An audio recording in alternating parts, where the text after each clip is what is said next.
Hey guys, my name is Notch, and welcome back to Splatoon! Last time, we took on the Squid's challenges, or in this case, Squilliams, because I named the Squid Amiibo after Squilliam Fancy Son from SpongeBob. And earning ourselves, if we go into here, boom! Bam! Bah! Whoa! He looks really dangerous. But I'm gonna go back to my regular one, even though it's not even a regular one. It's just like the look I prefer. There it is. Cool, there we go. That's what we get from completing the Squid challenges. And now, no more challenges for this bonus episode, but it's still going on with Amiibos. What we're gonna be looking at is the Callie and Marie Amiibos, the Squid Sisters. You might be wondering, what do we do? What do you get with these Amiibos? Well, this is what we get. And I'm gonna show you. Hey girl!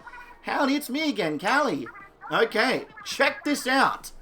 She can give you, she can give you a live performance of the songs played for Splatfest. Yay, we can relive the days of Splatfest in Splatoon 1. You don't get to play Turf War and all that, you just stand here in the middle of Inkopolis listening to the Squid Sisters perform.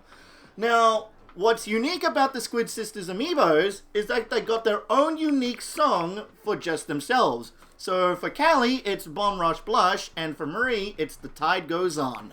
It's their solo songs, and I'm going to show you every single song here. So, starting off with Ink Me Up, one of my personal favorite ones.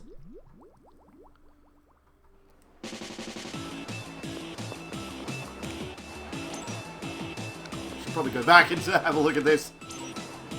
There's Callie over there.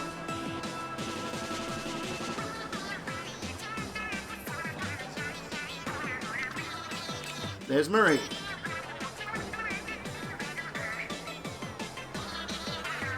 So, this is what you would be seeing during Splatfest if it was still the days of old Splatoon 1.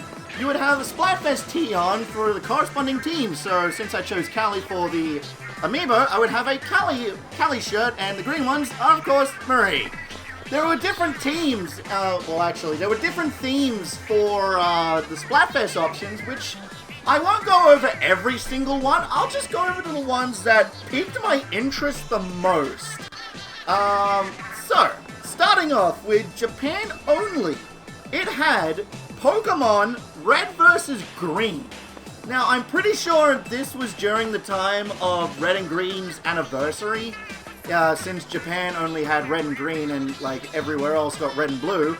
So, it's kind of cool. I'm pretty sure that the side that won was Pokemon Green, which is fair. Venusaur is my guy. I love Venusaur so much.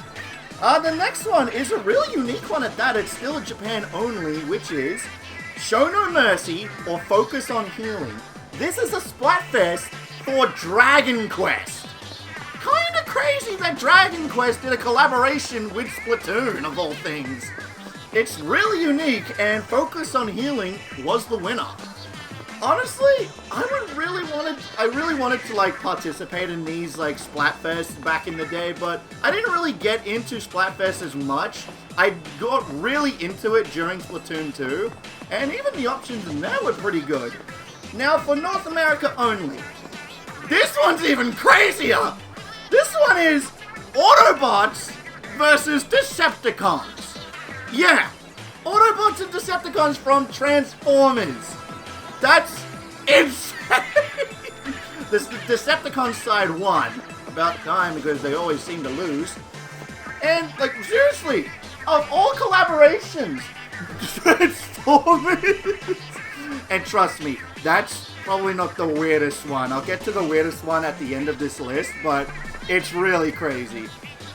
I will explain what Splatfest is, what the Splatfest can even do at the end of this list, just to give you like a little insight for like Splatoon 2. And actually, no, Splatoon 2 Splatfest ended. We're still going on with Splatoon 3, I'm pretty sure. Well, anyway, for everywhere else, we've got either, I'm pretty sure it's like black tie event or something else. I can't remember, but in my notes, it's known as Fancy Party or Costume Party. Now, I had my notes look at this, go, oh, this is Miitopia. No, this is Miitomo. It did a collaboration with Miitomo, the app for iOS and Android devices that allows you just, like, to chat with, like, people. This uses Mii's, of course, and this was Nintendo's first. Which is really weird, because it looked like, from my end, it was like Miitopia, which is also another Mii game. But, yeah, it's Miitomo. I don't really see much of Miitomo, so it's not really worth mentioning, but it's there. I'm pretty sure Fantasy Party won. I mean, cool. Good for it, I guess. Next one is Pokemon Red and Blue. Surprisingly, Blue won. I thought people would go for Pokemon Red, considering Charizard is the most popular out of the Kanto starters, but it's good to see my boy Blastoise getting the win. Which is, yeah, instead of Red and Green, we got Red and Blue, so that was probably during, like, the exact same time. Next one is the final Splatfest ever for Splatoon 1, which is Callie versus Marie. And, honestly, when looking at it, I thought Marie would win. No, Callie won. Good for her, I guess. I do prefer Marie over Callie, but they're both great. Actually, speaking of Callie and Marie, fun fact about them. They are known as the Squid Sisters, but they're not sisters. They're cousins. Yeah. What was it? Squid Cousins doesn't really sound like, it doesn't roll off the tongue like Squid Sisters. So, that's kind of cool, I guess. And finally, the one that was the most interesting and the most weirdest crossover with the Splatfest is SpongeBob and Patrick. I'm not even kidding. I wish I was. From friggin' Transformers all the way to SpongeBob. Patrick won. I thought SpongeBob would win, but actually Patrick's still a pretty fun character. Okay, going on with Splatfest. So, this is what it will look like during, like, Splatfest, of course, and during this time, game modes like Turf War, you would be competing for a whole bunch of points to get your team to victory. The reward you get for the team winning are the Super Snail Shells. These things right over here. This guy, this is Spike. He will let you order some gear in exchange for these snail shells. And a really disturbing feature with this guy, if we just look at him like this, see those empty ones over there, see a screwdriver, and then see these ones cowering in fear. Yeah, he eats them. So in exchange for eating those snails, he gives us some gear and orders gear for us. He can also increase your, your super slots for your customizables and all that. Not weapons, just like headphones, shirts, and shoes. So if there was like a special gear that you wanted to use, but like it didn't have a maxed out gear, he'll just go to that guy with super shells and he'll max it out for you. So, but then again, there's no online for this, so you can't do it. You can do it in Splatoon 3, of course, but not this game. And Splatoon 2. But Splatoon 2 doesn't have Splatfest. I'm rambling on. Okay, there's not really too much worth going on the Splatfest at the moment. Like, that is mainly the main focus, is to try and get your team to win. So, we might as well just check up on the other songs. I think I'll probably want to stay silent for them, so you guys can give them a listen. So, we'll start off with Now or Never.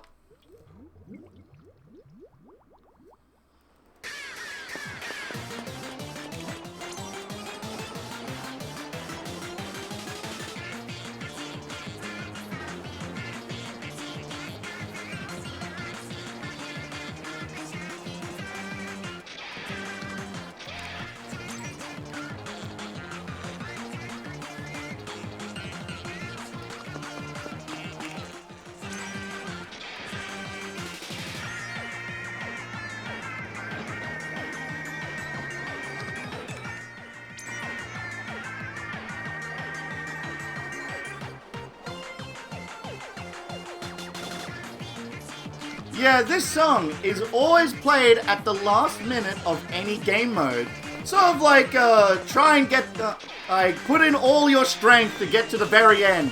Mainly heard in like Turf Wars, Rainmaker, and just all sorts of game modes, which is kind of cool. We might as well go into the next one because it does loop a little bit. It goes la la la la la la da da da da da da da da da. All right, next one, City of Color.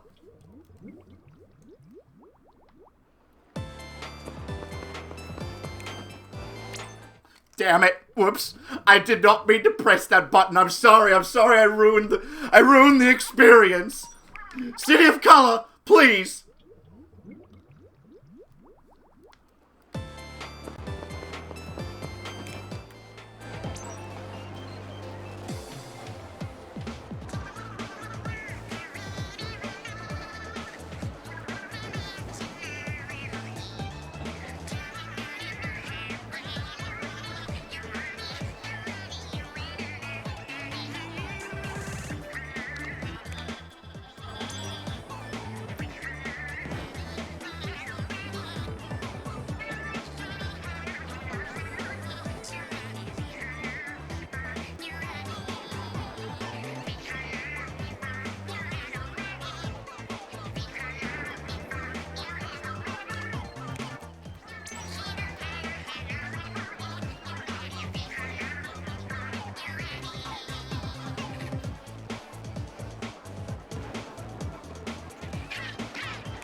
That was City of Color. We got the next one. I think it's Maritime something or other. Maritime Memory. This is the Splatoon Hero Campaign ending song.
So, that was it.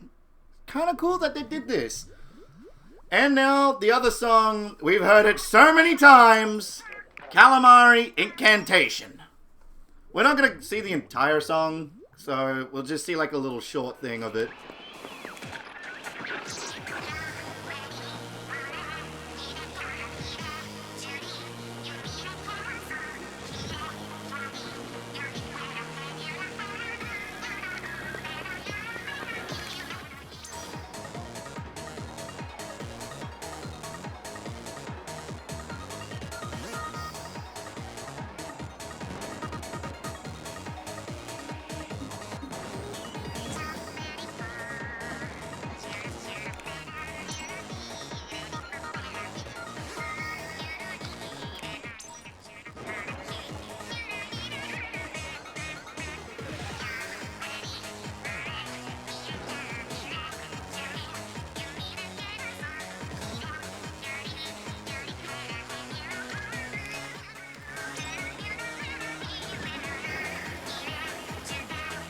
Yeah, we've heard it so many times, we don't need to hear it again. But it's still cool either way. And now, for the final song. This is Callie's solo song, Bomb Rush Blush.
Yeah, it sort of fits in with Callie's hyperactive personality, which is kind of cool. And what's even cooler is that look at Marie Little over there. Just vibing out to her cousin's song. Really, really cool. And now, we've got one more amiibo to go through. And that's, of course, Marie. Thanks for listening. Well, thank you, Callie. There's Marie. Hi there, Marie here again. And now, Tide Goes Out. One of my personal favorites. Up above, Ink Me Up.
And even cooler, there's Callie just vibing out, showing more respect. Kinda cool. Keep saying cool a lot, but it is cool. Oh look, I got a Marie t-shirt! Yeah! Oh, it's all cool! So, with those songs, you can only hear them if you have the Callie and Marie amiibos respectively. So, I hope you all enjoyed that, because I know I did. It's such a treat to just experience Splatfest again, even it's now gone.